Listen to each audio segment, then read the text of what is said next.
光在众人依稀尚存。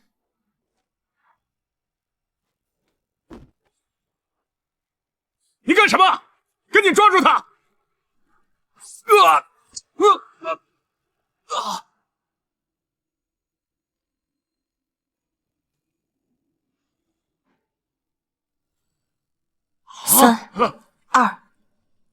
1。死人活了！死人活了！啊，他是罗浮一仙！啊，多谢一仙，多谢一仙，多谢一仙，多谢一仙！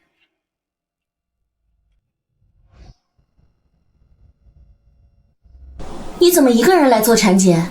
你老公呢？他比较忙，结婚6年，傅林从不允许我来医院看他，也不要孩子。我以为他生性清冷，结婚就是他爱我的证明。是我。这声音好像傅林。院长夫人，让里面的患者出来，佩玉不舒服，先给他做孕检。这位患者我愿意3倍赔偿，请你让位。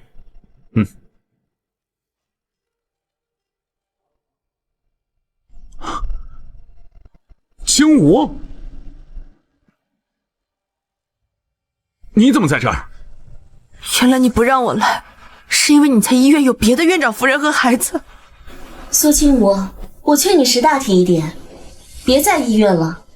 更何况这是他工作的地方。你放心，我是不会跟一个家庭主妇争男人。我是最年轻的医科主任，我爸是白氏的高层。这个孩子，我养得起。请你破坏别人家庭的时候嘴别那么硬。你居然敢打我！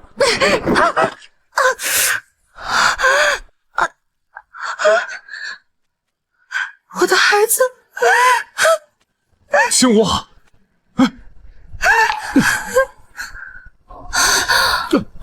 佩玉，你没事吧？要不然去做个全身检查。没事。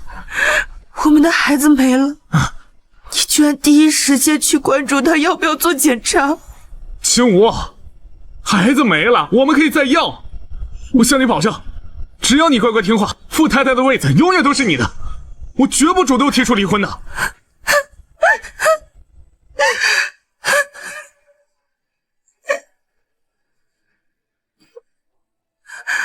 傅林，我们离婚吧。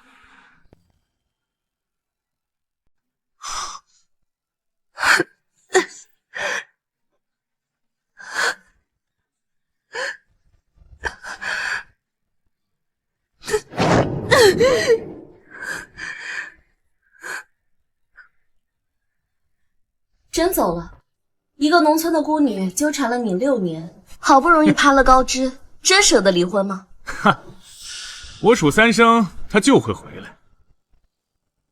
3、2、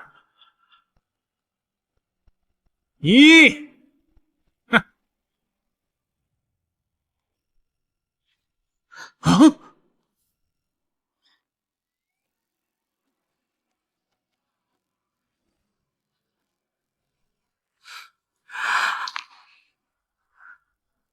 苏清武，你也太可笑了！你怎么可以把自己作践成这个样子？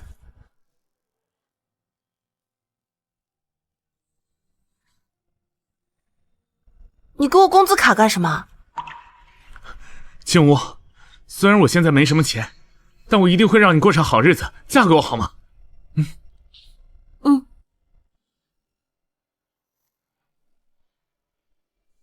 傅岭并非良人，你为他付出一切并不值得。弟子青武，拜别师傅。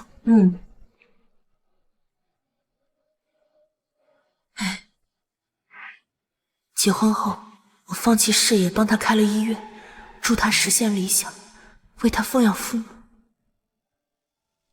可男人从不会把尊重和爱给一个卑微付出的人，他只认为我是依附他而生的玩物，随便赏赐些礼物便可大方。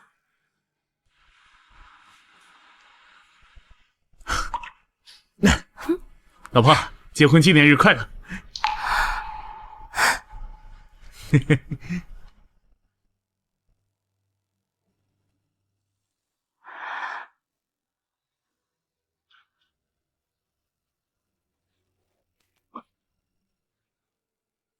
凌晨12点，我每天准时给他熬药浴的汤药，因为他总是凌晨4点才回家。但这是最后一次。早上6点，将带着别人香水味的衣服洗了，在衣柜里给他搭配好醒来要穿的衣服。但这是最后一次。早上7点，按揉足3，健脾和胃。但这是最后一次。只要你乖乖听话，我以后都早回来，多奖励你一些。不用了。你又闹什么？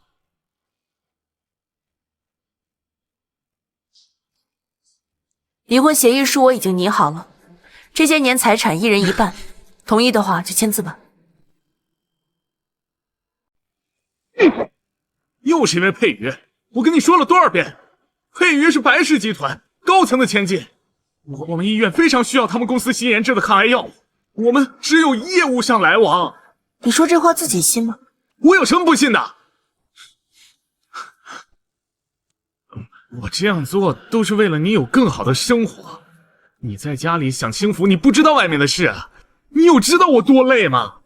副院长，有罗福一仙的消息了，是我来的不是时候。他连我们家大门密码都有，看来对我们卧室很熟悉啊。青武，你不知道罗福一仙对我们有多重要，他是当世一仙，传闻呐，他能够以死人肉白骨。我们要找到他，陆院长都别救我的救了。你找不到他的，你帮不上忙，没必要说风凉话吧。傅夫人，你有所不知，陆部长权力巅峰时期可是铁腕部长，只要治好他的心梗，我们医院就能成为最大的私有医院。治病救人的事情他不明白的，我们去书房谈。等我忙完之后给你买礼物啊。哼，不需要了。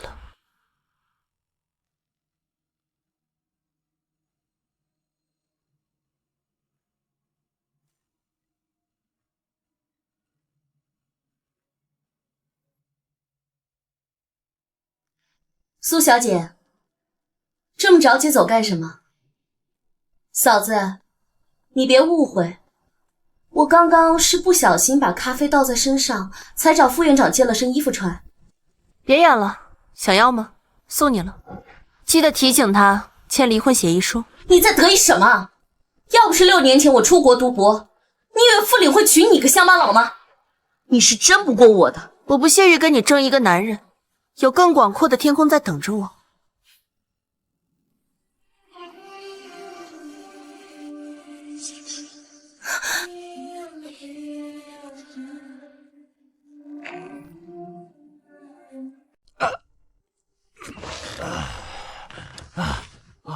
青武，把粥端来，我胃疼。少爷怎么了？王妈，去煮一下粥。少爷，从前这粥都是夫人亲力亲为，还提前1天熬煮，要守着锅放20多种药材，我实在不会啊。你，算了，我去叫他起床。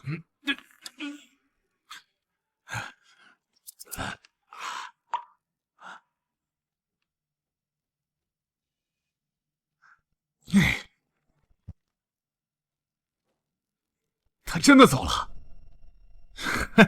不会，他一向心软。苏醒武，离开我！你一个人根本活不下去。回来吧，回来我就原谅你。签离婚协议时间吧。喂，喂，走了也挺好的，傅林，只有我才配得上你。别碰我，胃疼。我要等他回来，离开我他根本活不下去。你之前送他那么多珠宝，随便卖几件都够他活好几天。你错了，那些珠宝的意义，他比谁都清楚。那是我们感情的见证。就算他到了绝境，哪怕是饿死，他也不会动的。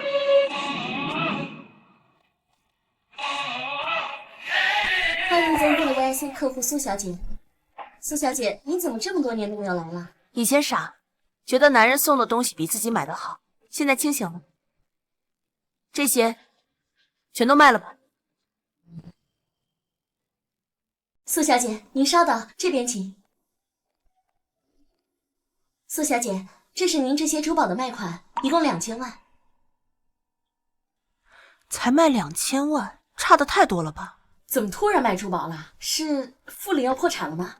我准备跟傅林离婚了，正在筹措资金，准备开个现代中医实验室。真的？你真的要放弃那个赠品男了？我这不是太高兴了吗？听说那个赠品男也在找龙福一仙，他要是知道你就是龙福一仙，哼，我得长死悔青了。无所谓，反正我也不在乎傅林的看法。这才是咱们大女人的气度。你说你要筹备实验室，那我给你介绍个人，他是我高中时期的学长，哈佛博士，医疗第一股，白石集团的总裁白石锦。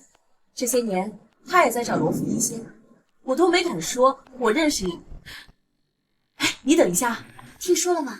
副院长有个乡下来的老婆，做了6年的家庭主妇，钱全都靠副院长挣，还要离婚，分走1半的财产呢，一无是处。依附男人，靠结婚离婚骗钱，简直是丢我们女人的脸啊！评判他人前，该擦亮3面镜子，照清事实的明镜，照见尊重的铜镜，照透偏见的棱镜。至于家庭主妇的价值，连财务报表都看不懂，自然算不清相夫教子6年的事实。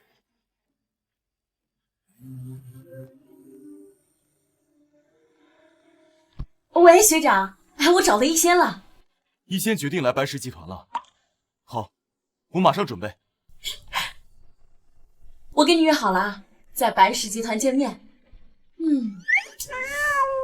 既然都已经离婚了，就应该焕然一新呀。走，去商场。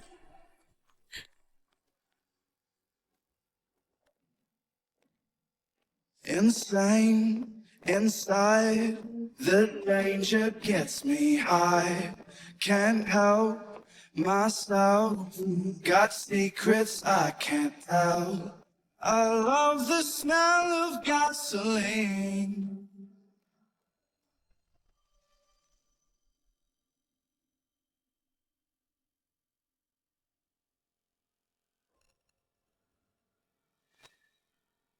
“以后不要涂口红了，我不爱吃。” I won't let this pull me overboard. 从今天开始，我苏清无再也不会为取悦别人而活。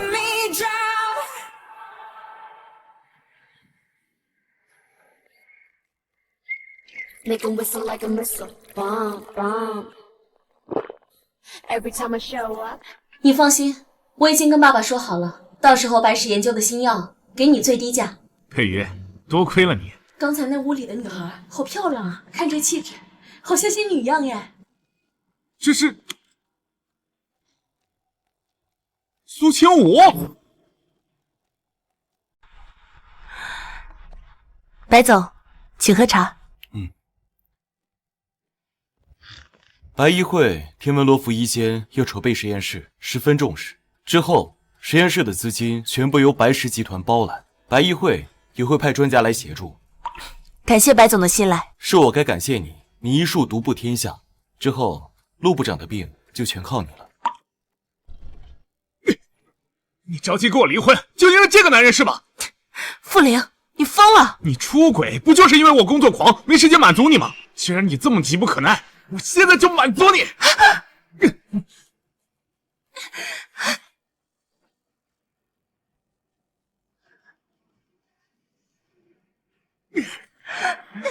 怎么，飞起来了？你就喜欢我这样对你？来，我来满足你。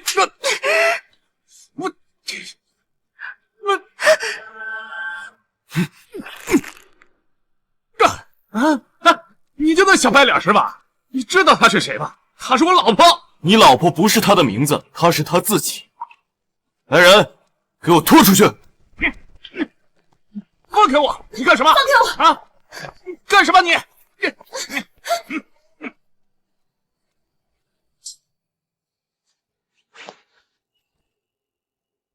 走吧，我们换个地方透透气。不好意思啊，我离婚的不太体面。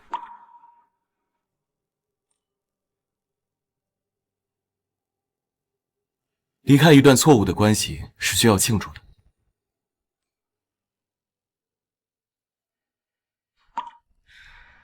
放下一人，拥抱世界。从今往后，天高任鸟飞。谢谢啊。白氏集团永远在你身后。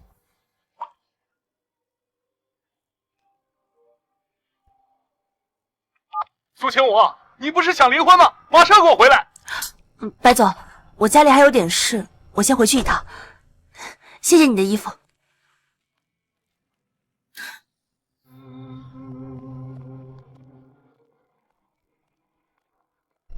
清武，你从小在山里长大，没见过世间繁华，留下来，这些都是你的。我跟你在一起并不是图你的钱，你是不是忘了当初我们结婚的时候，你还只是一个月薪2000付费上班的规培生？我明白了。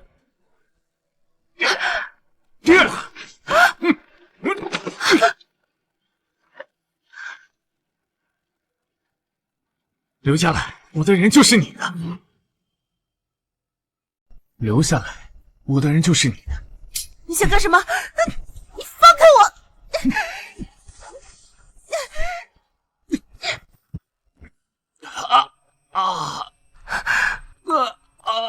清武，别走，我胃疼，只有喝你的粥才会好。果然，这么多年的感情，你还是放不下我，对吧？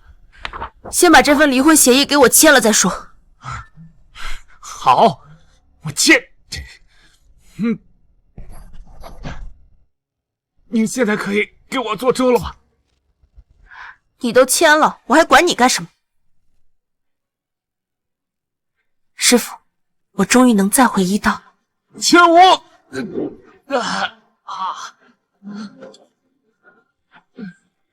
副院长，陆院长病危，现在正召集全城医生会诊，请您赶快过来。我马上就到。副院长，我求求你，你一定要救救我爸爸！你是全国最好的外科医生，你一定有办法的。你起来，你起来。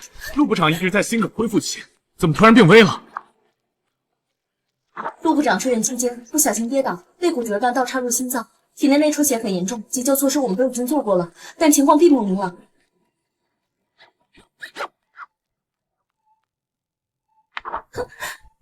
肋骨斜插入心脏，强行开胸拔骨，只会导致心脏破裂，加速陆部长的死亡。陆小姐，你尽快道别吧。不可能，我爸才50多岁，他不可能就这样死了。副院长，我求求你救救他！对不起，我无能为力。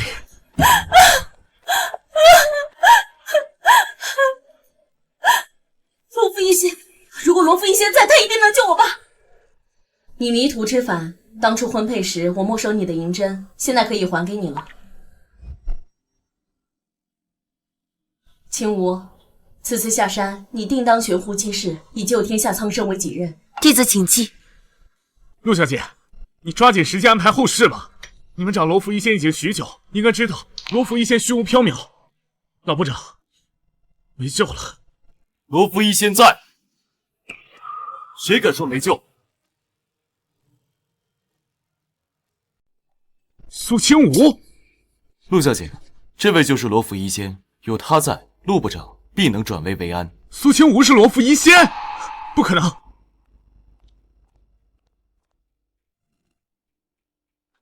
四肢去了，脉为郁结，伴有血响，此是阴阳离绝之症。半个小时再不施针的话，药石无效。那您快施针！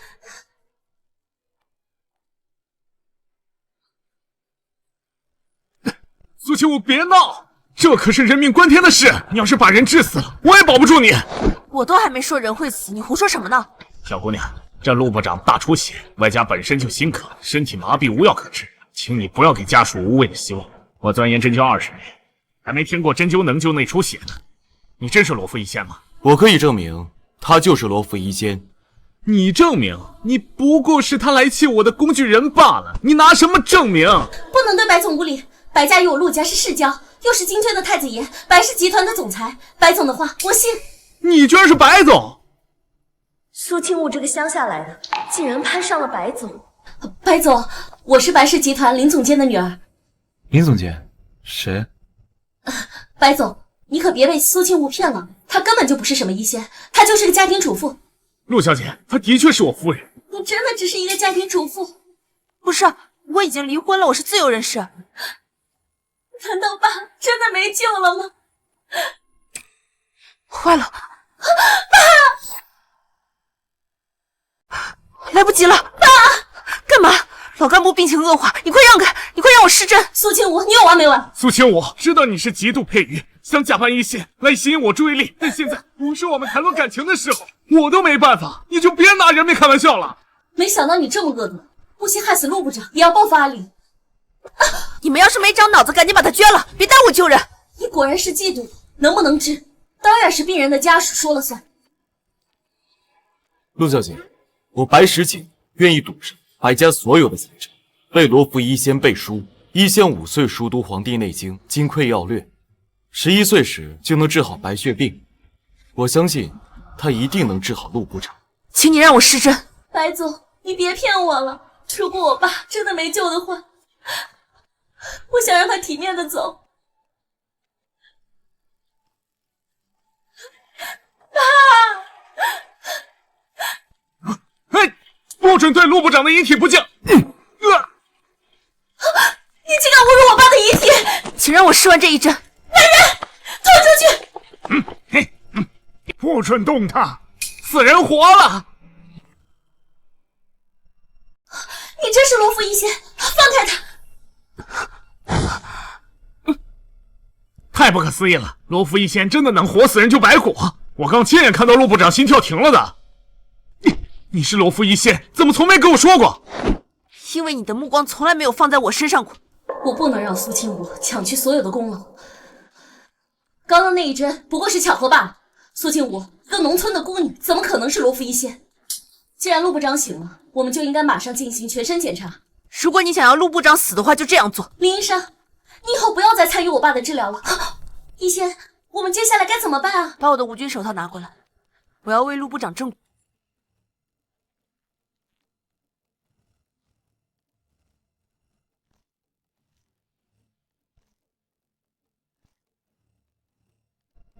天哪，心率恢复了！怎么可能？内出血停了，心梗也好了。陆部长的生命体征现在不断提升。3、2、1。哎呀，我全好了，连之前心梗留下的四肢麻木也都好了呀！以后你就是我陆红的专属医生，只要你需要的，就算我陆恒家的财产，我都全部奉献上来。一仙，谢谢你救我父亲。恭喜你踏出了复仇的第一步。恭喜一仙，恭喜一仙！不行，我绝不能让苏清武飞黄腾达。苏清武不能做你的专属医生。为什么？因为他没有行医资格证。苏清武他自小在乡下长大，没读过什么书也就算了，还年纪轻轻就结婚当家庭主妇，哪来的什么行医资格证啊？没有行医资格证，这可是当医生的必经考试，这不是违法行医吗？医生，你真的没有行医资格证吗？我确实没有行医资格证，但是因为我不需要。别笑死个人呐！你这是违法行医，哄骗病人，是要负刑事责任的。佩玉，别说了，我又没说错，还说怎么自己不需要行医资格证，我就没听说过谁当医生不需要行医资格证书的。我没听过，那是因为你平庸。国际白医会的特邀专家不需要行医资格证。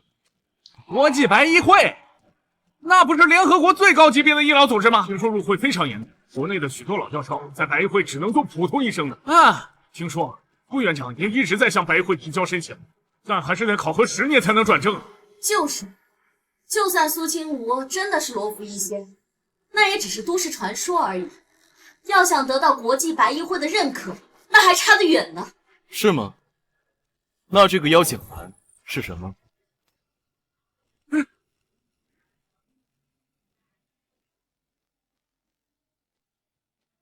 国际白议会邀请苏清武小姐担任特邀专家，恭候垂爱。你真是特邀专家？你真是特邀专家？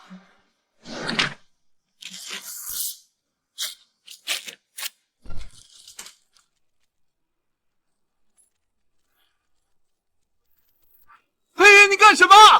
随便伪造一封信就想证明自己是特邀专家，你当我们所有人都傻子啊？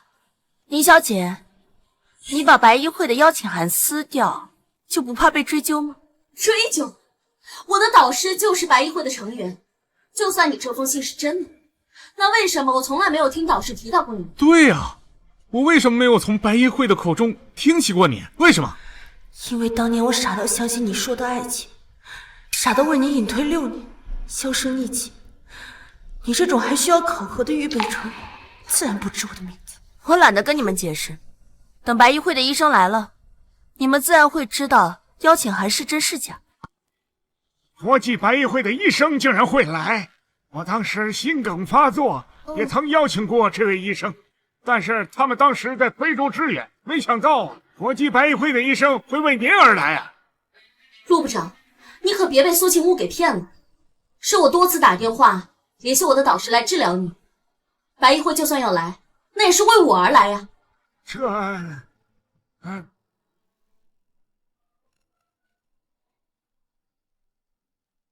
老师，您今天来看陆部长了吗？我已经到医院了，马上就到病房。我劝告某些人，别总往自己的脸上贴金，假的永远都不可能成为真的。这个白议会就是因为我而来的。等一下，老师，小师叔，我来晚了。小师叔，我来晚了。来了就好。小师叔，真不是我故意来晚的，实在是大家都知道是您来支援，都抢着要来，我好不容易才抢到来见您的机会。老师，你怎么能叫他小师叔呢？是你啊，你叫什么来着？你就算不知道他是白议会的特邀专家，起码也该知道他是大名鼎鼎的罗浮一仙，快叫师叔祖。不认他，你就不用认我了。师叔祖，好了，陆部长刚刚恢复，还需要休息，大家请离开。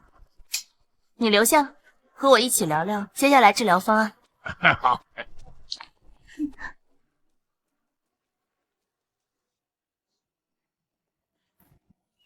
怎么可能？那个一心围着家庭转的女人，居然摇身一变成了我望不可及的罗浮一仙。这罗浮一仙说不定只是虚名呢。刚刚情况复杂，谁知道是他救活的，还是我们急救起的效果？就算如此，他也是你导师亲口认定的特邀专家。那可说不定啊，毕竟我导师这么多年可是单身未娶的。你能在外面养我，苏清武怎么就不能外面有我的导师呢？什么？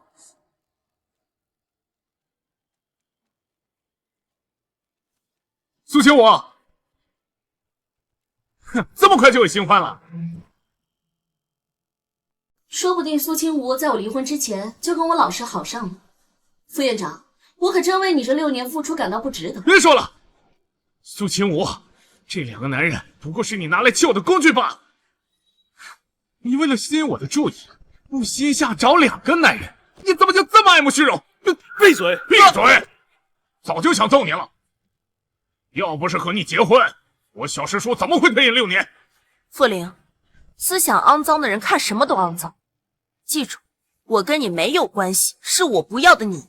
哎，你给我解释一下，什么叫因结婚而退隐6年？意思是你浪费我6年治病救人的时间。来，走，我们走。苏清武，你没事吧？送我去内科检查。不好意思啊，让你看笑话了。以前眼睛有点瞎。没关系，医生们我已经安排了宾馆。你要不要住在医院附近？我正打算要卖一套房子。好啊，我正好正在找住处呢。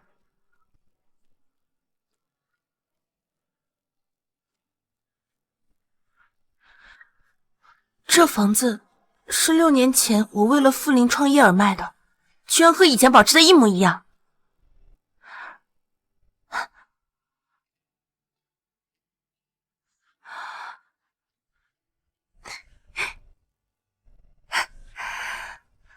就连卧室也一模一样。喜欢吗？喜欢的话，5000卖给你。5000？是5000一平吗？全款5000。现在房子跌得厉害，维护房子的成本远高房子本身的价格。苏小姐愿意买的话，可以加个微信转账给我吧。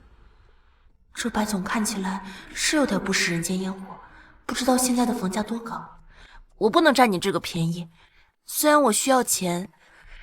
这样，房子你5000租给我。那苏小姐可以加个微信吗？以后房子有什么问题可以联系我。那麻烦你了，白总，我先去熟悉一下环境。哎呦，我的小鸡抱枕，太幸福了，我的小鸡仔，妈妈想死你了。白总，哪有租房子不付房租的呀？啊，你直接说送给他住不就得了？送给他，他是绝对不会要的。白总，今天真的太谢谢你了，我很开心。行，那我们有事，我们就先走了。嗯。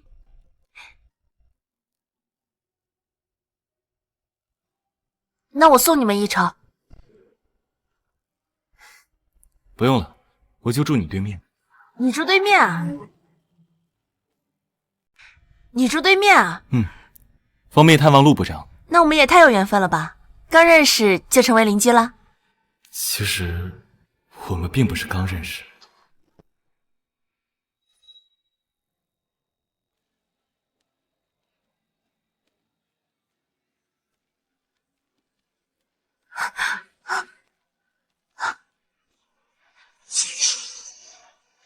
来，小心点。哎呀，救救我们吧！就是，我的头好痛啊！哎呀，大家放心吧，有我在，大家肯定没事的。从那天起，素被无神论，第一次相信人世间存在神，只有数字与规划的黑白人生中出现了色彩，确实很巧。哦，对了，如果你要开设实验室的话，明天我们就可以签约。可不可以把签约的地点改成白家？我想麻烦你给我奶奶看看病。当然可以了，白家帮了我个大忙。等我新药研发出来，那些患有老年痴呆的病人就可以解除痛苦了。太好了，他们一定会因为有你这样菩萨心肠的医仙而感到自豪。我倒不是图这些，只是有个心愿而已。今天你也累了，你先好好休息。睡个觉，等你睡醒了，我们再一起吃个饭，就当庆祝你离婚成功，也庆祝我们合作愉快。好，那午安了。午安。哎呀，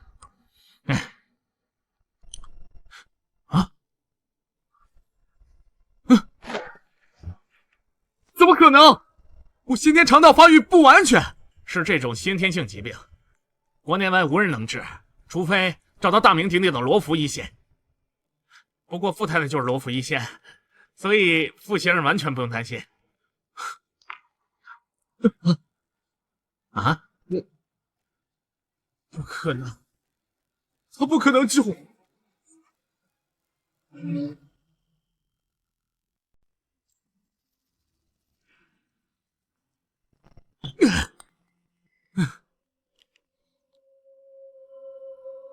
安陵，你肠道先天发育不完全，就算苏清无愿意救你，那也没有办法。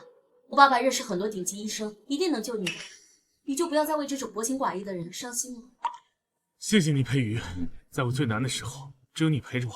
这是当然，你是我最爱的人，也是孩子的爸爸。苏清武的孩子没了，林佩瑜的孩子却还在。你把林佩瑜的孩子弄死，以苏清武的孩子偿命，苏清武是不是会回到我身边？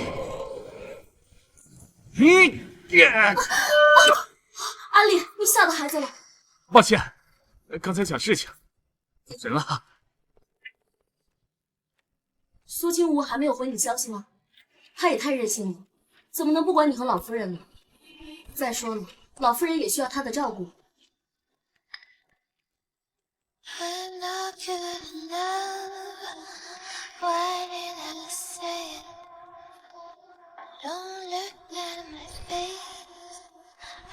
离婚后的苏清武怎么突然这么会打扮？是鬼上身了？特意打扮得这么漂亮，是来找我认错的吗？我就知道他离不开我。别以为我会轻易原谅你。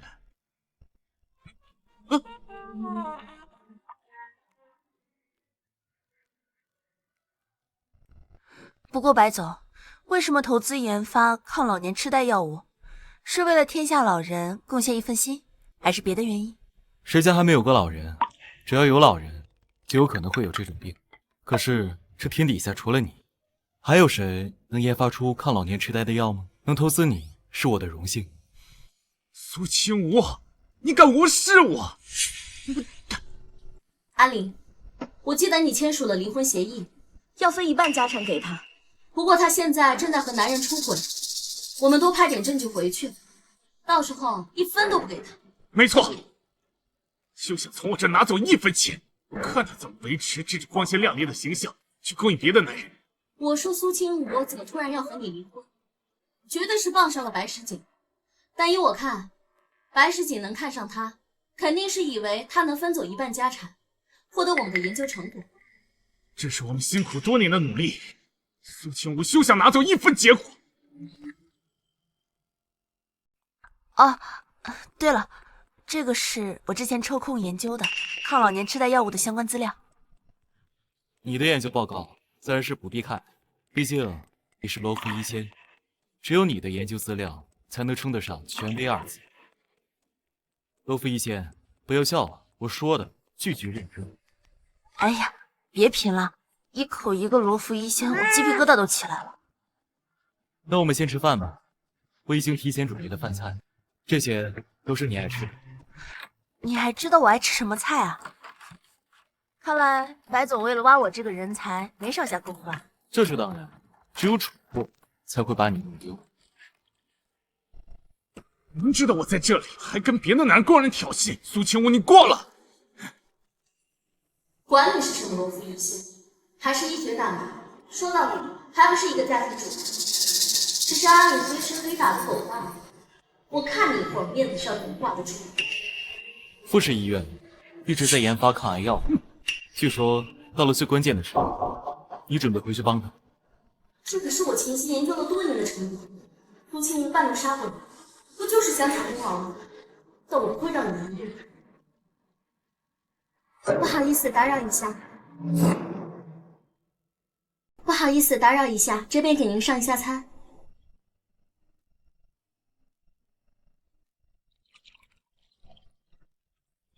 既然饭菜已经上好了，那我们吃饭吧。白氏药业欢迎苏小姐的加入，合作愉快。好的，谢谢。什么？他去了白氏药业，要研发的居然是抗老年痴呆药物，而不是想窃取我的成果，继续研发抗癌药物。可是他为什么要研发抗老年痴呆药物呢？难道是因为……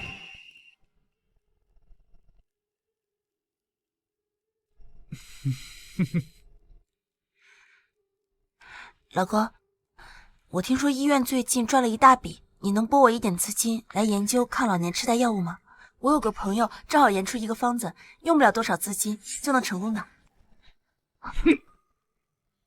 不想照顾我妈就直说，不要糟蹋我的钱，还显得自己多么高尚。要是抗老年痴呆的药物这么容易研究出来，那别人为什么不干？老公，我没有，我只是希望婆婆能够早日康复。这样，我把那方子给你看看，它真的……行了，能不能别烦我？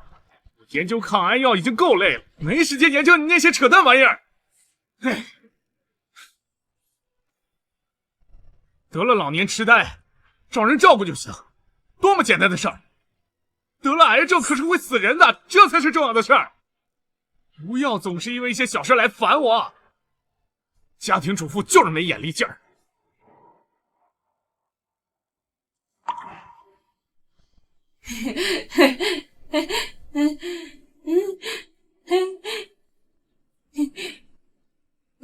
宝贝媳妇儿吃糖糖，不伤心。妈，就算没有那么多自己，也没有关系。你放心，我一定会让你康复过来，有尊严的活着。原来他是为了让我妈变得健康。要是当年我拨资金投入项目，也许现在就有结果。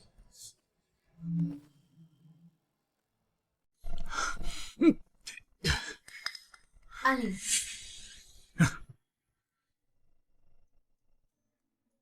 抗老年痴呆的药物不比抗癌的药物简单，在结果没出来之前，你不必高看他一眼。更何况我们研究的是西药，他一个中医懂什么？不过是自吹自擂罢了。真的吗？可是我总觉得他一定能成功。苏清武，你这个人，离婚了还勾着我的男人。等我进了副总，我不会让从你的老夫人好过的。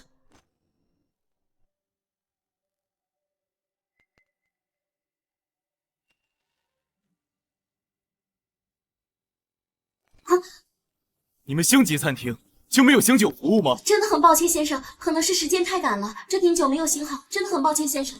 拜你所赐，我的心情就像红酒一样糟。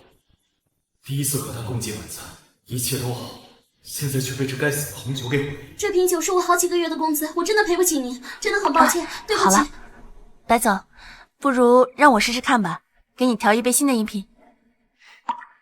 荣幸之至。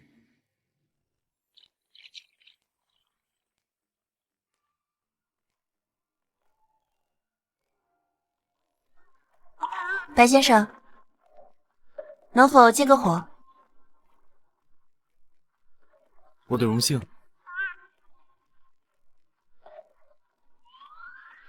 这杯酒名叫晨光，送给你。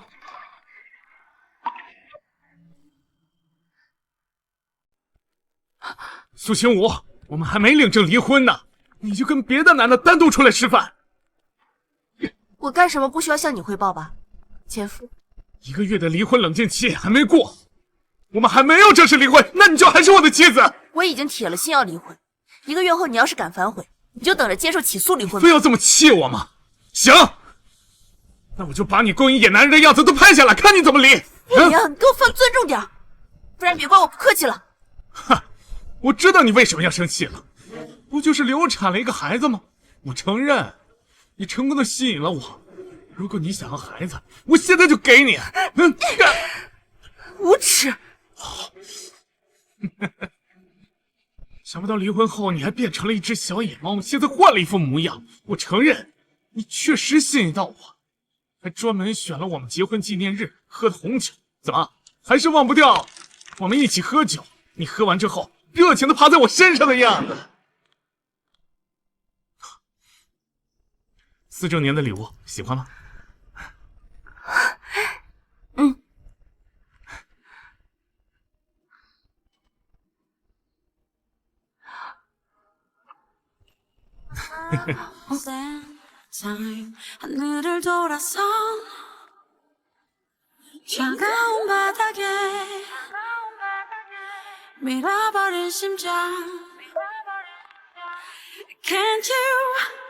Stay with me， 나를 더 깨워줘 붉은 밤。今天想故技重施，看看你到底有多骚！苏清武，你疯了吗？我刚才一时冲动，我不是故意的。傅林，我以前怎么从来都不觉得你这么虚伪？真替我以前对你的感情感到不耻。我现在看到你，真觉得恶心。周清武，你别给脸不要脸！没看见他不愿意吗？就算你是白总，也没资格管我的家务事吧？那白氏药业作为富士医院最大的药物供应商，有资格吗？抱歉，白总，阿林只是被苏青武气疯了，才会对您不敬的。但富士医院的那些药，还得靠您多多帮忙。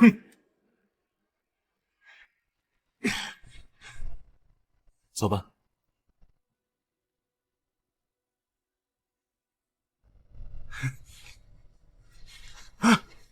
阿林，得罪白总，我们富士就完了？难道你想为了个贱人，让我们这么多年的心血和努力都付诸东流吗？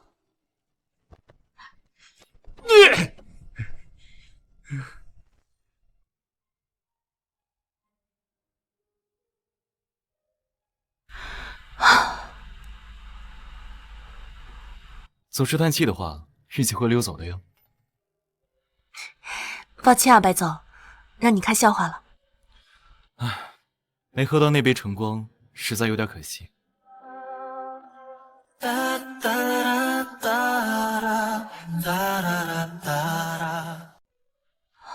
抱歉，白总，下次有机会我一定会补偿你的。明明是你受了委屈，道歉的人不该是你。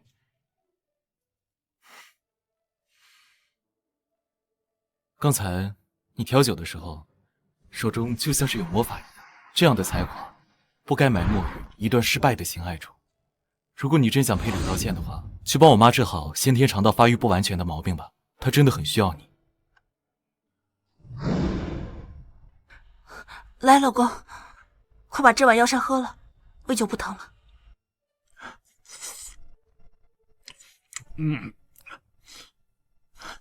明明每天都要按时吃饭，吃的也是你做的，不是垃圾外卖，怎么这胃就越来越疼了？老公，其实你这不是胃病，而是因为先天肠道发育不完全，这种病是没有办法治的，只能靠药膳养着。但你放心，我会及时给你做药膳，给你止疼的。你又不是医生，你瞎逼逼什么呢？不就想炫耀自己的功劳吗？一碗破小米粥而已，哼！瞧把你个能的！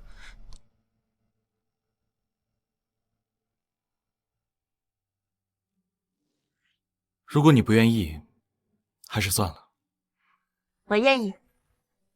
白总投资我研发抗老年痴呆的药物，耗费的资金必然巨大。作为回报，我愿意给老夫人做一辈子药膳，也是心甘情愿的。那真是太好了，那我替我妈感谢你。不过我听说傅林好像也是先天肠道发育不完全，她要是知道你把给她研发的药膳方子给了我妈，不知道得多生气。生气？他也配？傅林既然觉得那只是一碗普通的小米粥，那以后就算疼死，也别想再吃到我做的一粒小米粥。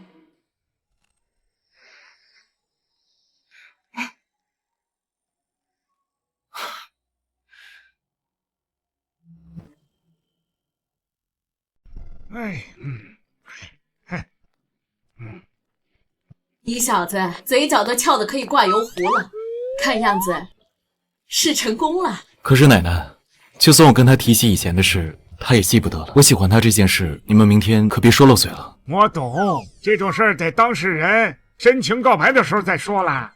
她才刚离婚，肯定没有心思谈情说爱，我也不想让她再对爱情失望，所以我愿意的。乖孙子，加油！虽然强扭的瓜不甜，但苦亦是他的救命果呀。对，我爸说了，白家祖母也有先天肠道缺失的毛病，这是没办法治的。不过他们请了一个就是能做药膳的中医，明天一早就到白家。不如我们明天去拜访白家祖母，到时候药膳方子到了，好了，你的病就能缓解了。谢谢你，佩云，要是没有你，我真不知道怎么办。我们是夫妻嘛，不要这么客气。我不像苏清无那么没有良心，明明是罗夫医仙，却不晓得给你治病，根本就是不爱你。别这么说，之前我胃疼的时候，他总是给我做小米粥，每次喝了他的粥，胃就不疼。不就是小米粥吗？谁不会煮？这婊狗真是不要脸！夫人回家。先是浩夫人下午被您逼着吃了林小姐做的饭菜后，浑身发红疹，昏迷了。什么？少爷，你终于回来了。妈，老夫人今天吃了林小姐做的菜以后，就突发红疹。你的意思是说我下毒了？闭嘴！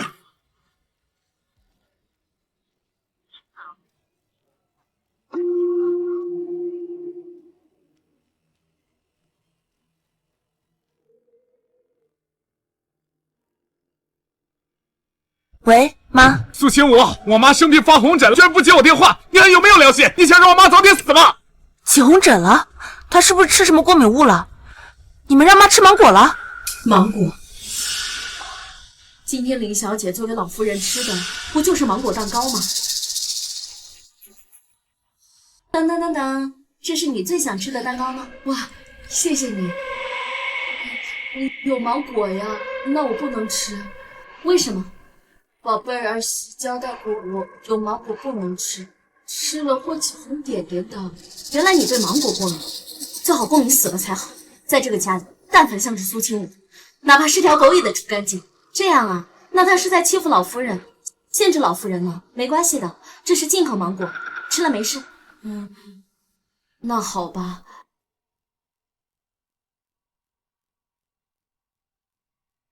好吃好吃，真乖。6年前要不是苏清武愿意照顾你这个老年痴呆的智障，他也配嫁给阿玲。等你死了，阿玲就不会总接着你缠着苏清武。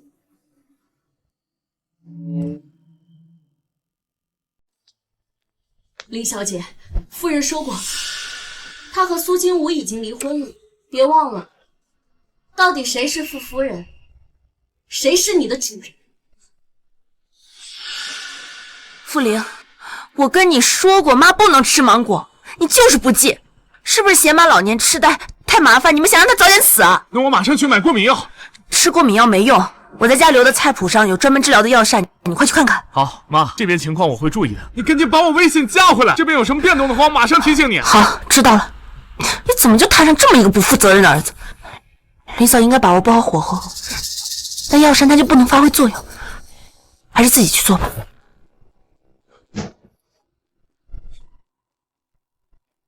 原来他一直把我们的事情放在心上，努力想要做一个会做饭的好夫人、好儿媳。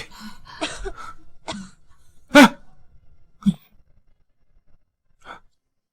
宝贝儿媳，宝贝儿媳，宝贝儿媳。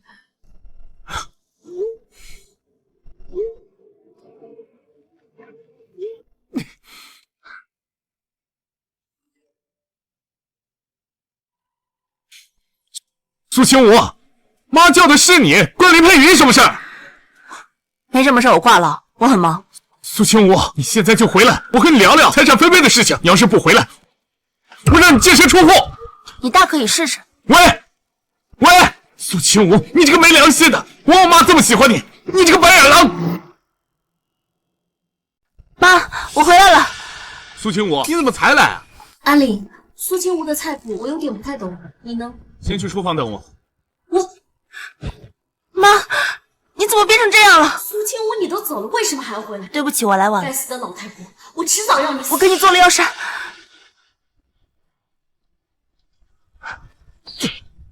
苏清武，你别耍性子了，我知道你还关心我和我妈。我是来救妈的，少跟我废话，给我滚！清武，你疯了吗？怎么动不动就打阿玲？凭什么？打他没打你是吧？这个家谁不知道妈不吃芒果？说是不是你干的？不是佩瑜，是妈自己偷吃的。宝贝儿媳，妈，我好难受。宝贝儿媳，妈，我好难受。来，妈，怎么样？还难不难受啊？我不吃芒果。好，妈，我们不吃，以后都不吃，好不好？宝贝儿媳哄你睡觉好不好？苏清武，你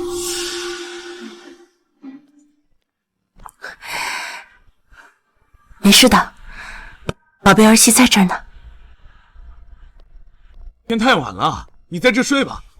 不必了，我们已经离婚了，还是保持点距离好。下个月去民政局离婚，你要是敢后悔的话，就别怪我让你后悔莫及。苏清武，你认真的？要不是看在妈以前对我好的份上，还过来提醒你离婚的事，我根本就不可能踏入这半步。苏清武，你有哪不满意可以说，没必要这样。我不满意，傅玲，你自己搞搞清楚，以前在这个家是你和你爸对我不满意，我以为忍让可以带来和平相处，实际上就是白日做梦，痴心妄想。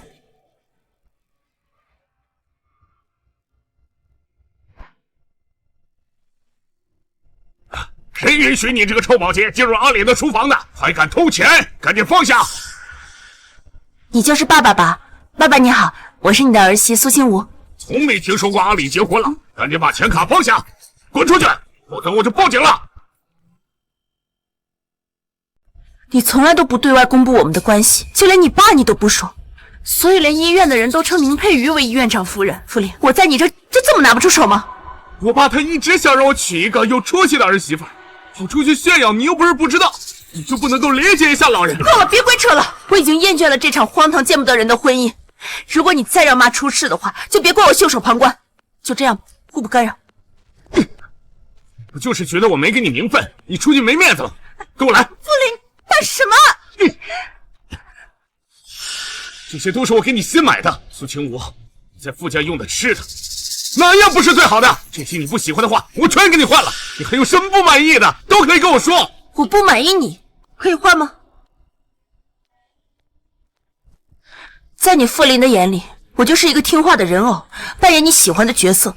在你发现矛盾的时候，你不在自己身上反思，而是一味觉得是我的问题，我的错。那你就告诉我，我不是说了都可以谈吗？已经晚了。陆清武，你为什么就不能一直做好你擅长的角色呢？你难道还不明白，离开了傅家，就算你是再厉害的人物，在别的男人眼里也是一文不值。别的男人眼里一文不值，那个人只是你和你爸爸。我之前放弃一切，在傅家任劳任怨，全凭你们眼里一文不值的感情，坚持到现在，现在全都耗光完了。苏清武，你以为凭你现在的年纪，还有你这种倔强的性格，往后余生有哪个男人会喜欢你吗？告诉你，不会。傅家能够给你想要的一切，包括感情这种东西，我也可以给你。你必要闹离婚？放开我，我跟你没什么话好说的。就不用说了，不是觉得生活平淡吗？那就来点刺激的。傅林，你放开我，放开！怎么样，有感觉了吗？傅林，你放开我，我要告你强奸了！阿里，你们在吵架吗？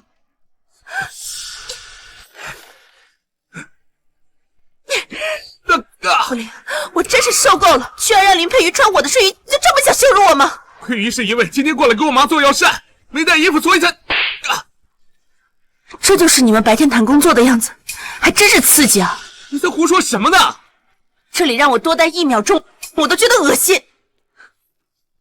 苏清武，记住你今天说的话，等到出去了之后，没有男人要你这个二手货，可别哭着回来。苏清武，你东西掉了。苏清武，你想换种风格吸引阿岭的注意，确实差一点就做到了。不过我跟阿岭感情深厚，只要我治好他肠道先天缺失的矛盾，我就会成为傅氏新的傅夫人。哦，是吗？恐怕要让你失望了，因为他的病根本就治不好，只能靠药膳养着。还有，傅林我玩腻了，就送给你了。装模作样。大晚上的你怎么来了？你走的时候，我刚要准备出去倒垃圾，就看你匆匆忙忙的走去。这大晚上的，一个人不安全，所以我就悄悄的跟过来。你不会怪我吧？当然不会，这大晚上的车的确很难打，我正愁打不到车呢，真谢谢你。不用谢，那我们快上车吧。居然是白石井，为了挖苏清武，居然追到这儿，真是掉价。苏清武就是一个水性杨花的女人，才离开不久就攀上别的男人，她根本就不爱你，只是贪图你的钱财罢了。我跟你在一起并不是图你的钱，你是不是忘了当初我们结婚的时候，你还只是一个月薪2000付费上班的规培生？不，你不了解她，她不是一个贪图钱财的女人。在我一无所有的时候，是她陪我白手起家。你一无所有的时候，怎么能看出她是贪慕虚荣呢？再说了，你现在都有钱了，可他还是不择手段想要勾引白总，何以见得他品行恶劣，是个贪慕虚荣的女人。佩玉，我喜欢的是你不争不抢、高高在上的你，而不是现在小肚鸡肠、满口嫉妒之言的样子。阿里，我没有，是任由你糊弄的傻子，有自己的判断。还有，以后不想从你的口中听到任何诋毁他的语言。是我对不起他，弄丢了我们的孩子。我不是个好爸爸。傅林，你现在是在心疼苏清无吗？你心疼你跟他的孩子，那我们的孩子谁来心疼？别忘了，当初是你求着我给你生个孩子，现在做出这副样子来给谁看？你可真是贱到家了！要不是为了你这个家，老娘早就把这个孩子打了。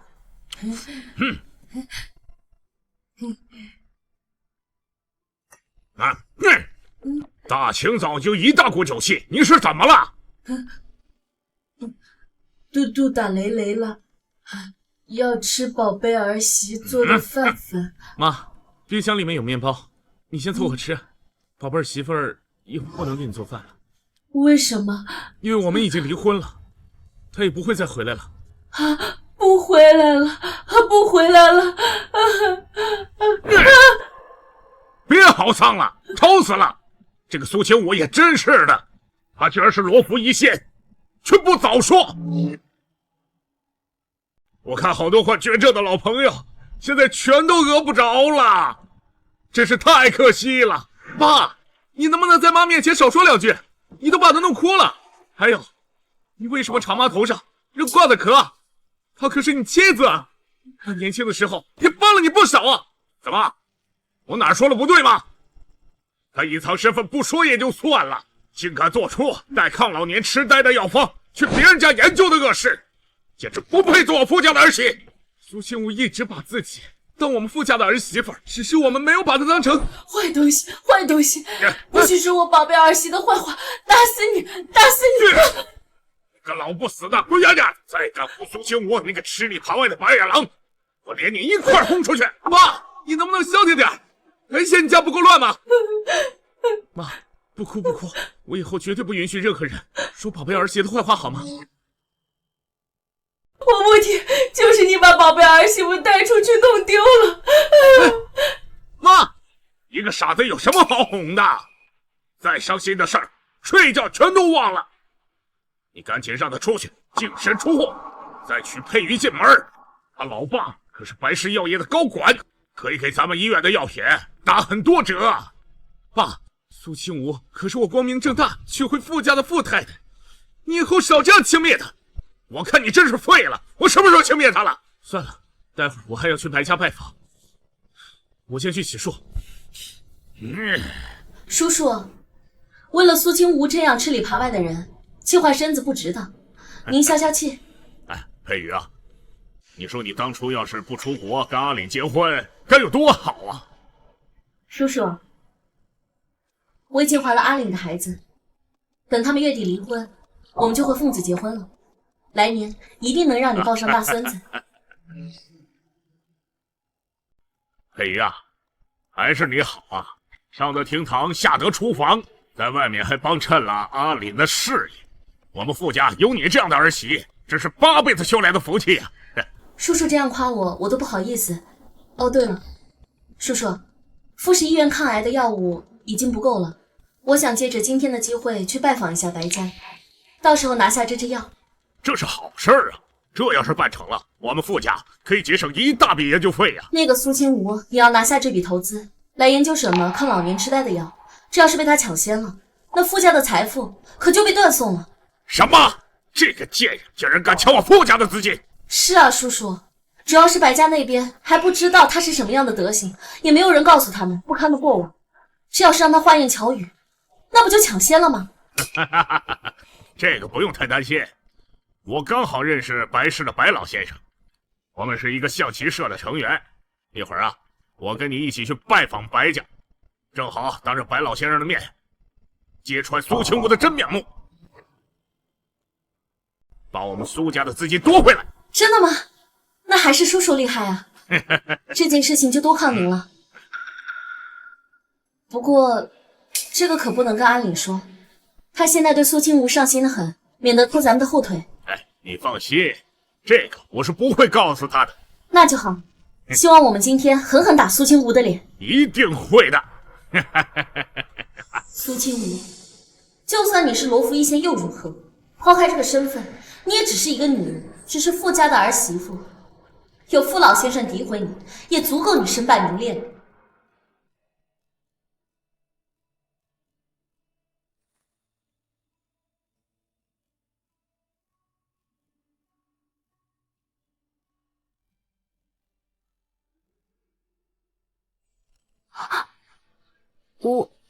我是不小心乱摸的，不是想占你便宜。可是我想占你便宜，你这样摸着我很舒服。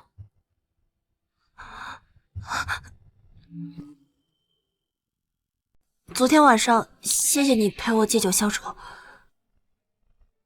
没关系，是好的话就洗漱一下去白家吧。那我先去洗漱，你也去洗漱一下，一会儿在这集合。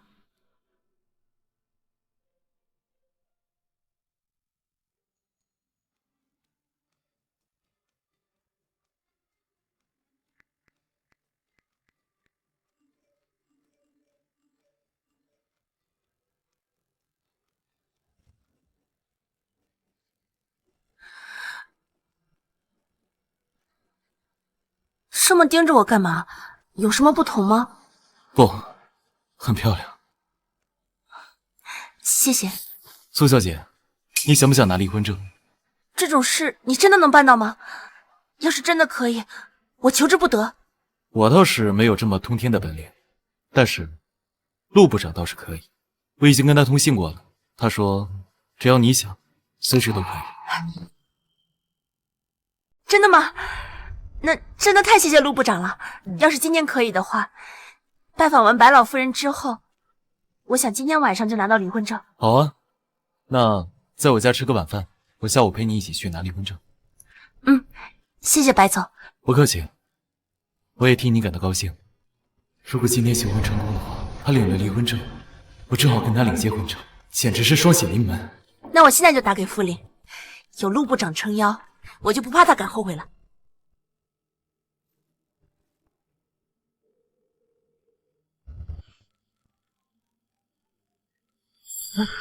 是秦武，他一定原谅我了。秦武，你原谅我了对吗？我是来提醒你，今天就可以领离婚证了。今天下午3点，民政局门口集合。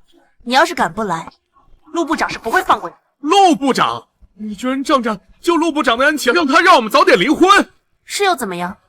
苏秦武，你还能闹到什么时候？我已经一退再退了，你不要给脸不要脸。傅林，你还是不明白吗？我们已经结束了，大家都是成年人，给彼此一点体面不好吗？否则，真要闹到陆部长那一步，受伤的只能是你。你威胁我？是你在威胁我。难道这个家就没有一点让你留恋的地方吗？苏秦武，没有，傅家从来都是困住我的牢笼而已。我很庆幸，我已经逃生了。好，既然你这样说了，下午3点你就去见。好，不见不散。苏秦武，我不会让你这么快离开我的。你舍得我，我就不信你舍得我妈。阿丽，你这话什么意思？你不需要知道。妈，下午能不能留得住苏秦武，就全靠你了。傅林答应的这么爽快，属实是超出我的预知。他该不会有什么阴谋诡计吧？放心吧，到时我陪你一起去，他掀不起什么风浪。那我们先去你家吧。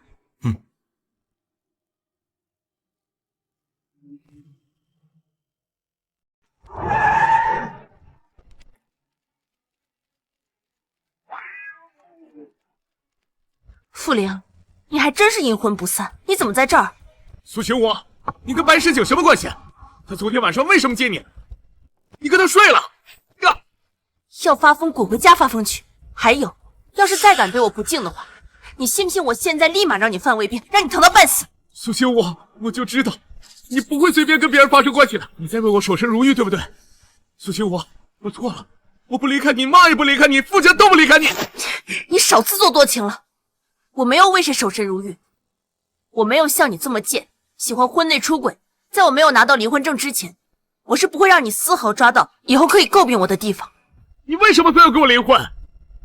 你以为跟我离婚之后，他就会娶你吗？你别做梦了，他只是贪图你的医术，他根本就不爱你，爱你的人只有我。你怎么知道我只贪图他的医术呢？你什么意思？意思是，她长得这么漂亮，又有能力，上得了厅堂，下得了厨房，又有逆天的医术，我为什么不能图她的人呢？可是他只是一个村姑，怎么配得上你们白家？那是你以为，他只要离开你们傅家，到处都有人想娶她。还有，配不上她的人是你，如果没有她，你到现在还是个穷医生。哼，怎么可能？我可是名校毕业的医学生。你曾经暗中帮助他多年的过往，我可以说出来吗？正好让他撒泡尿照照镜子，看看自己是个什么货色。你俩一唱一和的，什么意思啊？你还不明白吗？若是没有苏清武，你到现在还是一个吃软饭的草包废物。什么？苏清武，你把话说清楚，这到底什么意思？当初你成功创业，不是有什么神秘贵客来投资你，而是苏清武，是他把他心爱的房子给卖了。啊！我身为罗浮医仙，秉承的原则就是救病治人不要钱，但我师父送给我一个安身立命之所，是价值10个亿的2处豪宅。当初有个人说投资10个亿让我创立傅氏私立医院，是你的意思啊？对，没错，投资人的名字是林大海，相信这个名字你很熟悉，是林佩瑜的爸爸。林佩瑜居然敢骗我！当初是他说他从白家拉来这个投资，他爸还从中出了不少力。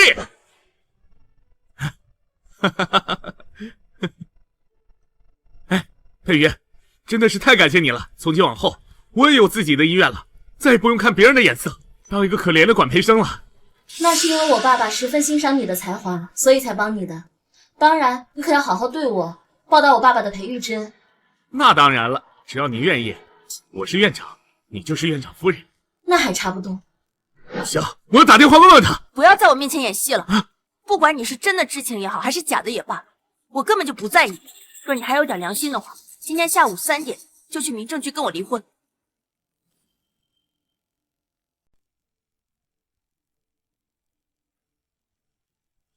救我！救我！错了，都是林佩瑜骗我。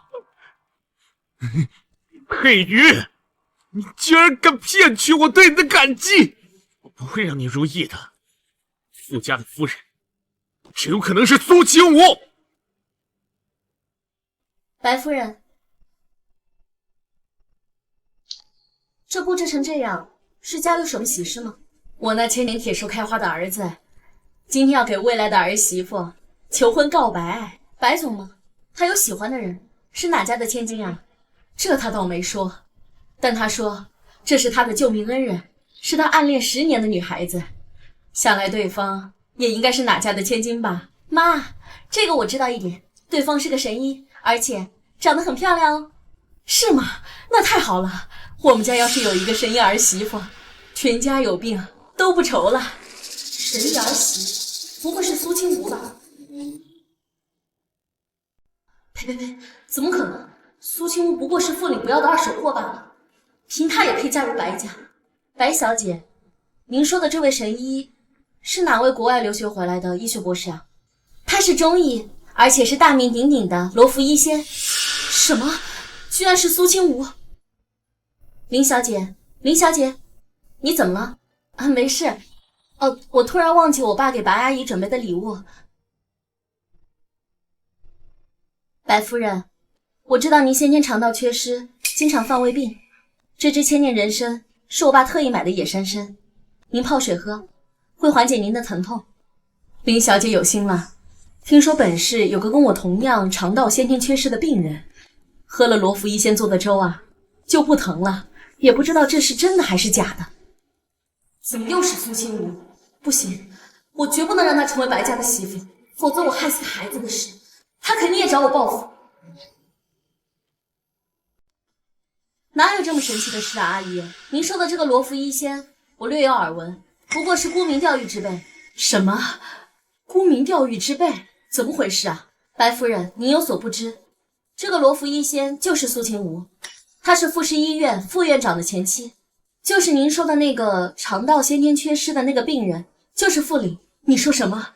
我儿子喜欢的人居然是别人的前妻？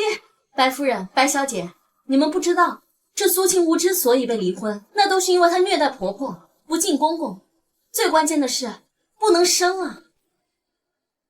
这世上怎么会有这样的事？怎么会有这么恶毒的女人？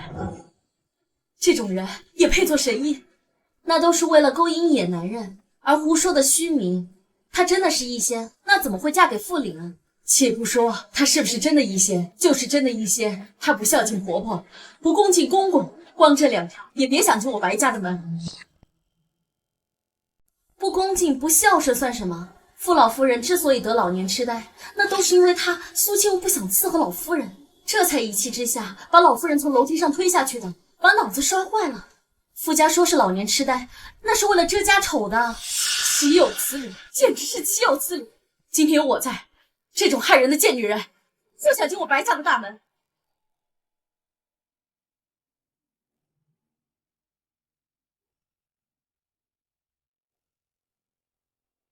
妈，罗福医仙，我醒来了。白夫人，我是苏清无，听说你有先天肠胃疾病，我是来给你做药膳的。做药膳不必了，我们家什么样的人请不到？要是有人暗中做了什么手脚，让我生不如死，这顿免费的午餐也太贵了。妈，对不起，我妈胃病犯了，心情不好，我代她向你道歉。没关系，初次见面，白夫人就这么不待见我，肯定是有人对她说一些不好的话。比我们先来的只有一个人，那就是林佩瑜。我只是来给白老夫人送人参的，这样看着我干什么？更何况中医那么多骗人的，白老夫人不信中医，难道有什么错吗？石景啊，之前你说你今天要给一个暗恋10年的女孩子求婚告白，如果是这样的女孩，那就没必要了。妈，你到底在说什么呢？清无过来是给你做药膳的，你胃病痛只能强忍着吃镇痛药，治标不治本，只有中医才能治得好。像这种连自己的婆婆都要害的女人，我怎么敢吃她的药膳？你赶紧把她带走，我现在多看她一眼我都嫌脏。妈，你到底哪里听来的谣言？清无向来对傅老夫人恭敬爱护，她什么时候害过傅老夫人？这件事情都传开了，你还替她遮掩，你是不是被她给迷了心窍？我可告诉你，我白家的儿媳妇可以是任何人，但绝不能是这种女人。妈，不是这样的，你听我解释。白夫人，不知道为什么你对我这么大的误解，我是因为白家给我巨额资金让我研发药物，所以我才来给你看病的。这个是我改良之后的药，专门针对先天性肠胃疾病而研发的，只要你吃下1颗，你下次犯病就不会再疼了。哼，妈，哼。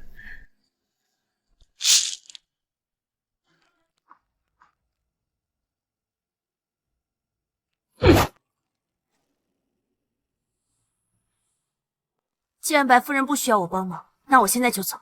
不过还是很感谢白家对我的资助。等一下，石景，今天就是你说破了天，我也绝不会接受他。妈，有些话一个人说只是片面之词。正好今天所有的当事人都来了，你不妨问问其他的当事人，他们是怎么说。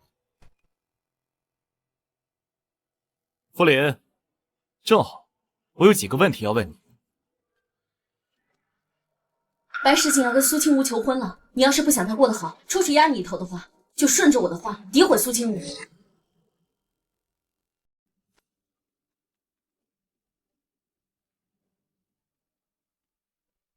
白夫人，白总，你们要问什么？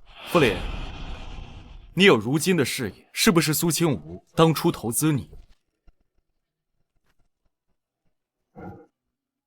不是。不说实话。好，那我就让富士医院破产。你以为曾经发生的事我就没有证据？不要逼我把证据转你脸上。是。既然你承认是苏清无当初投资你，那就说明苏清无就不是个坏人。只是心盲眼瞎，看上你这种婚内出轨、联合小三把孩子搞流产的渣男。小三？谁是小三？大夫人不是这样的。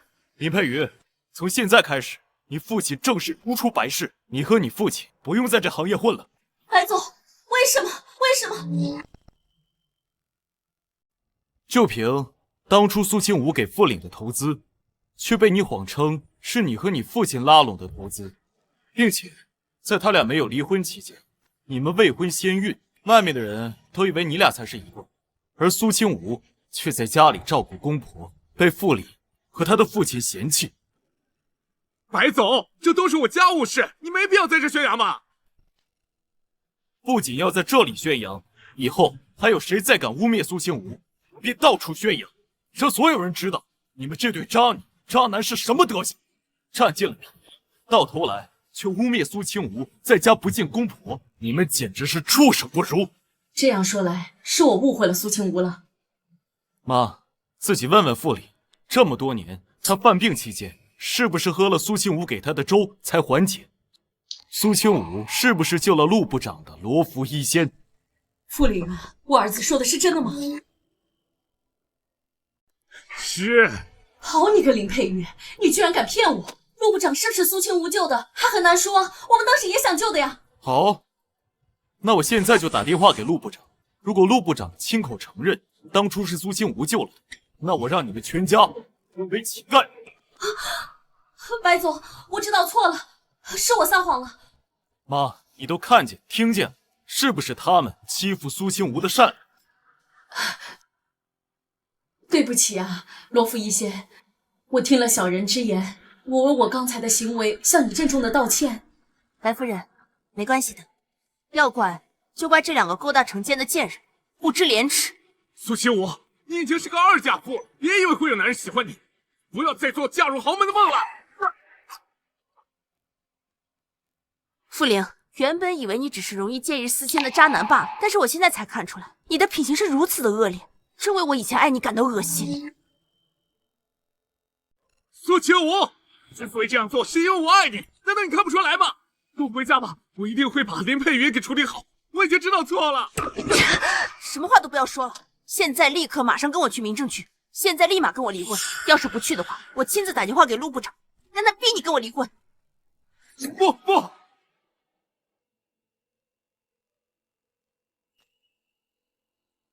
哎呀，糟糕了！苏小姐肯定是生我的气了。我刚刚给她准备的求婚现场还没开始呢，就被我破坏了，这可怎么办呢？哎，能怎么办呀？你赶紧去追啊！好好跟你未来儿媳妇道个歉，不然你儿子要打一辈子光棍了。快去！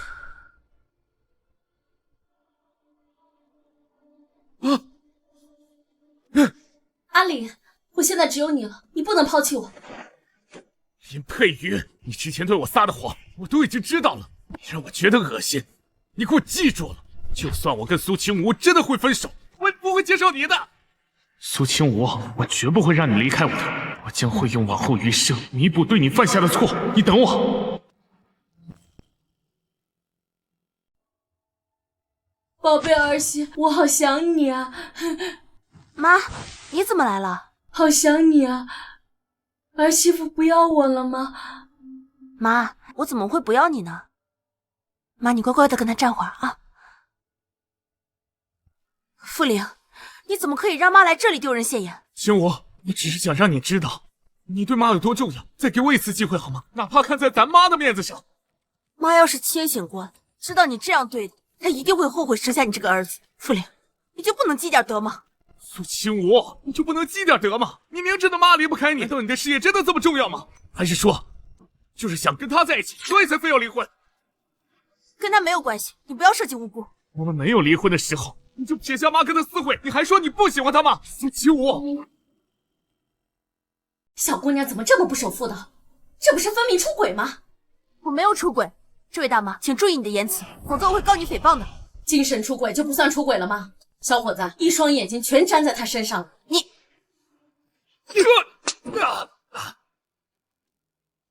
白师姐，你干什么呢？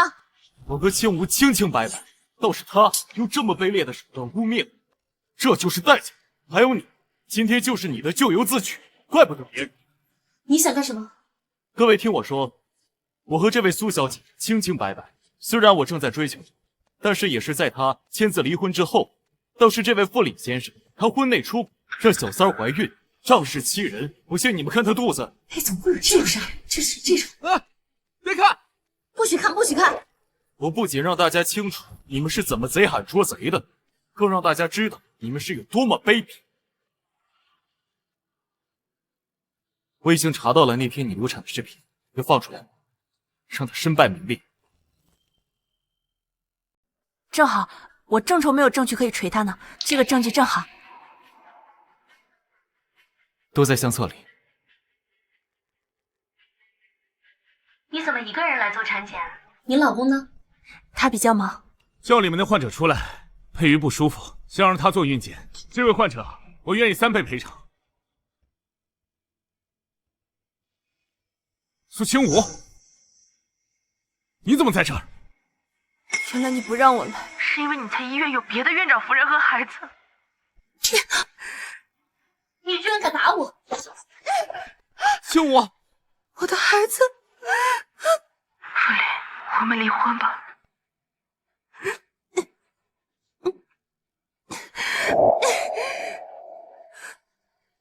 真走了，一个农村的孤女纠缠了你6年，好容易爬上高枝，真舍得离婚吗？哼，我数3声，他就会回来。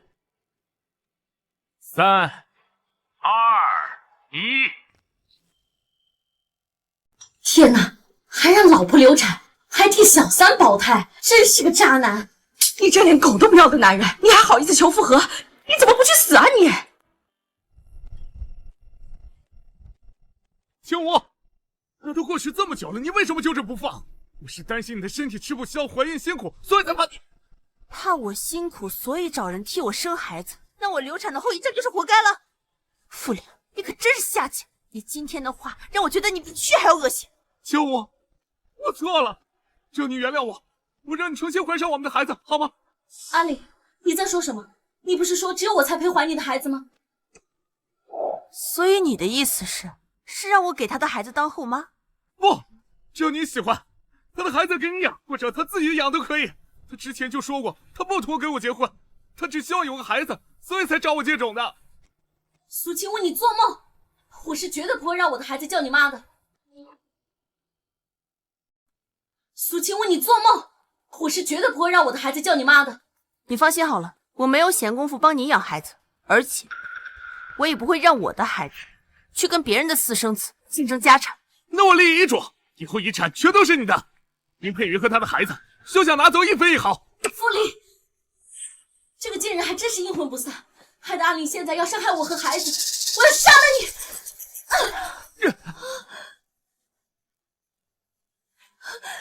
阿玲，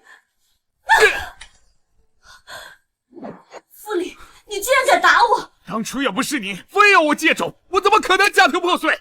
现在带着你的野种，给我滚去打胎，否则我一定会亲自动手。什么？打胎？只要你离开了我的世界，清武就会重新回到我身边。傅林，你混蛋！我是混蛋，所以我才要改，我要弥补这一切。清武，我之前没有好好保护你，以后我绝对不会让林佩瑜伤你1分1毫。你重新回到我身边好吗？傅玲，我算是看出来，原来你根本就不知道自己错在哪。你以为把所有错推给女人，我就会原谅你吗？从一开始，错的根本就是你这个下贱男人。林佩瑜与你偷情生子固然可恶，但是他得到你这个货色也算是报应。可是凭什么你可以摘得干干净净？明明你才是那个罪魁祸首。清武说的没错，要不是你妈老年痴呆，需要人照顾，林佩瑜出国不肯在家相夫教子，不然你能娶清武？娶她就是想让她在家当保姆，你现在有什么资格挽留她？原来是个凤凰男，呸，真恶心！小姑娘，你可千万不能原谅他，像这种既要又要还要的下贱男人，只有贴在墙上才会安分。你放心好了，我不会原谅他，这辈子都不会。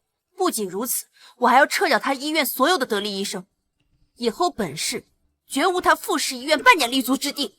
什么？撤走傅氏全部的医生？凭什么？就凭我是罗浮医仙，就凭那些人都是我派过去帮傅林创业的。什么？你是说，之前医院招不到好医生，后来那些医生突然涌进来，都是你帮忙的？没错，不可能，绝对不可能！就算你在中医界享有盛名，那些可是顶级西医。那我就证明给你看。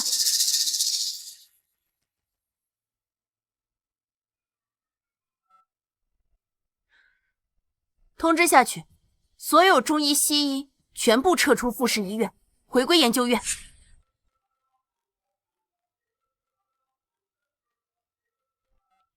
监理，所有医生都辞职了，都是罗浮一仙他派来的。什么？医院医生集体离职？他们都是罗浮一仙派来的？秦武，我之前不知道都是你帮忙的，我以为是林佩云海外留学归来，才吸引他们过来，所以我才……够了！你少找借口！我今天来就是为了跟你一刀两断，赶紧给我领离婚证！我1秒都不想跟你待在一起。不可以，我死也不跟你离婚！你不离婚那就破产，等你变成了乞丐，我再让你悄无声息的消失，丧总比离婚好。话别说那么狠，就算为了婆婆，我也不会让她变成乞丐。妈，你别怕，等我研发出抗老年痴呆药之后，你就能恢复神智。在这之前，我是不会抛弃你的。妈，那你可千万别醒过来，就当为了儿子。傅林，你……妈，那你可千万别醒过来，就当为了儿子。傅林，你想得美！要是金吾暂时没有研发成功也无所谓，他要是舍不得老夫人，就带着一起嫁入我们白家。奶奶，爸妈，哎，姐姐，白老夫人、白夫人、白先生、白小姐，你们怎么过来了？我们就是来为你撑腰的呀。傻孩子，我们都快成一家人了，我们不护着你，谁护着你？什么？哎呀，在感情方面，你们可真是一个比一个笨。你刚才进来，难道就没有发现我们家都快布置成结婚现场的样子了吗？要不是傅家这群渣子来捣乱，刚才诗锦就已经向你求婚了。不过他打算等你离婚之后，在民政局现场向你求婚，这么重要的场合，我们怎么可能不来参加呢？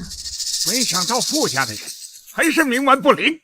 放心，你尽管离婚，今天除了陆部长给你撑腰，我们白家都给你撑腰。傅林要是再敢耍花招，那我们白家就立刻让他们傅家和林家破产。谢谢，真的谢谢。这些年我在傅家付出一切，他们都当作理所当然，只有你们把我当作亲人，真的谢谢你们。傻孩子，我们都快成一家人了，你还如此客气。傻孙子，话都说到这个份上了，你还不赶快求婚？哎，傻小子，人生还有几个10年可以等啊？你要再不抓紧求婚，小心媳妇儿被别人拐跑了。等10年，这是怎么回事啊？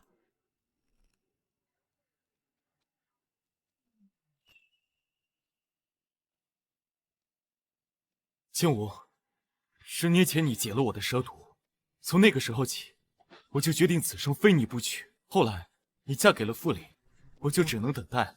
现在你要离婚了，可以给我一次机会吗？可以给我一次机会吗？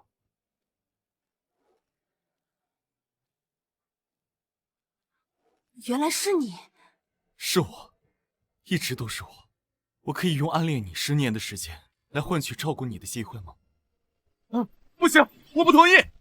苏青武，不是刚刚还说不会抛弃我妈吗？只要她还没有好，你就不许跟我离婚。你还是个男人吗？用亲妈来威胁？我要是他亲妈，都会被他气醒。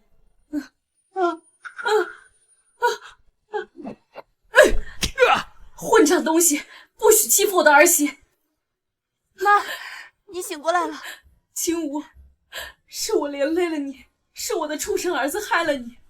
妈，你别这么说，你能清醒过来实在是太好了。还不是被这不孝子气的。妈虽然这些日子老年痴呆了，但没有忘记你的付出。青武，对不起，是我们傅家对不起你。妈，这不能怪你。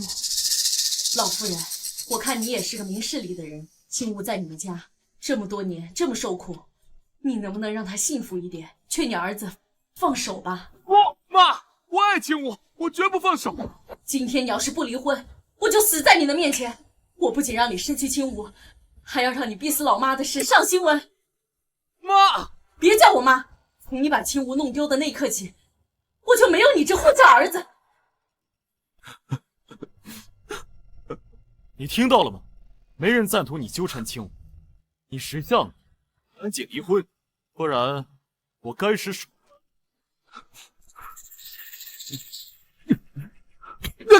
你跟你爸真是一个烂德行！年轻时候我为他操劳一生，最后被他打得老年痴呆，他却天天叫我逍遥快活，一天也没照顾过我。就连你我的亲儿子，也只是想着娶这个青梧回来照顾我。今天我就要跟青梧一起解脱傅家的苦海，我也要跟你老爸离婚！我也要跟你老爸离婚！什么？少废话，马上去签字，不然我要跟你断绝母子关系！不！我终于看清楚，你是一个不值得爱的人渣。放心，这个孩子我不会留，我不会让他留着你自私、令人作呕的基因。我们分手吧。不，妈，我不要离婚。妈，你给我闭嘴！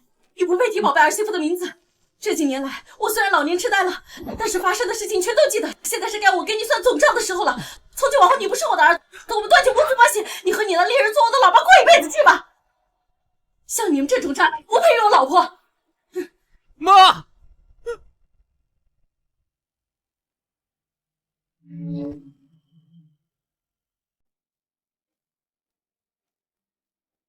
青梧，我们去领证吧。我保证，一生一世都会对你好，我绝不负你。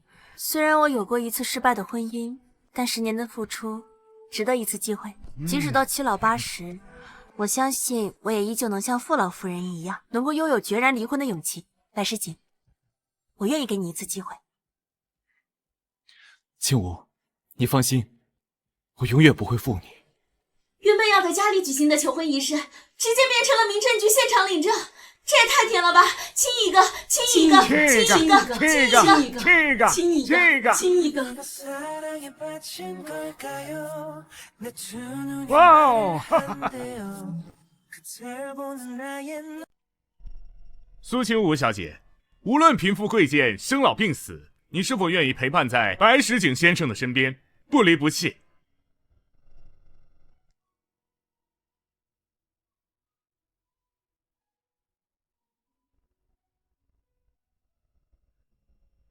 我愿意。那么，白石井先生，无论贫富贵贱、生老病死，你是否愿意陪伴在苏青梧小姐的身边，不离不弃？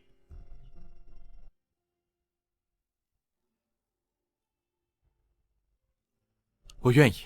那么，现在有请新郎新娘交换戒指，正式结为夫妻。慢着，师傅。苏青梧，还记得当初我为什么没收你的银针吗？是我忘记了自己的使命，和傅林结婚了。那么我再问你一次，你是否要和白石锦结婚，再一次忘记自己的使命？天哪！如果青梧选择了石锦，不会被没收银针，赶出师门吧？这位神医师傅，我们白家是真心对待苏青梧的。求你不要收了他的银针，也不要把他赶出师门。白石锦，如果苏青梧跟你结婚，就要被逐出师门，从此以后不得再用罗浮一仙的名号，成为一个普通人。那么，你是否愿意和他结婚？我当然愿意，不管他是什么身份，我爱的都只是他的这个人，和他的身份无关。但是，如果他跟我结婚，是让他失去想要的一切，我宁愿默默守护他一辈子。不，师傅，我就算结婚，我也不会忘记自己的使命。我不会在家一味做个家庭主妇，我还是会出去治病救人，悬壶济世。所以师傅，你不要没收我的银针，把我赶出师门。哼，让你结婚了也不通知师傅，我刚刚只是吓你一下，让你好好长个教训。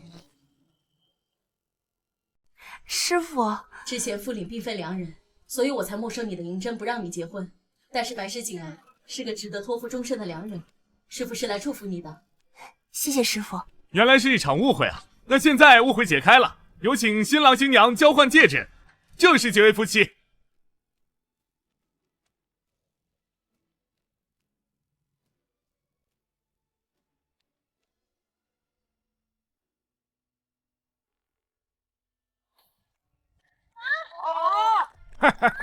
爱一个人，是无论他经历多少波折，只要能到我身边，我都欣然接受，并且感到庆幸。哇哦！真正的爱是成全，而不是把一个闪闪发光的人困在家里。愿所有女性永远不会放弃自己的所长，不要放弃自己的事业，永远做一个闪闪发光的人。